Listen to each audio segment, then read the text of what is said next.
Don't try to say you come out with a facility for people to go and look for jobs. I don't think you've got something of that nature.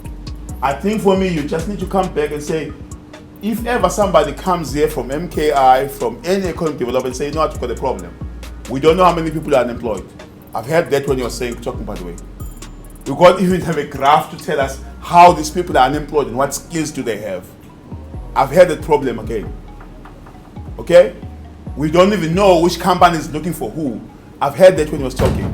So this is how deep you should be going. So it's not about saying, oh, he says unemployed, let me just go and code. Let me go and research. You guys are very clever. Let's go and do a Google and check what other sites are available. Let's mimic it and then do it. No, that's what we're looking for. We could have done that without you, by the way.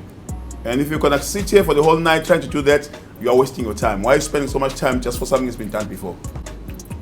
Go back and draw on your paper that is clean and say, what are we solving for? Who is Temba? What is Temba's problem today? Is Temba qualified or not qualified? Has he gone to school? Is Temba in eThekwini or is it somewhere in Mbumbulu, in Malukwazi?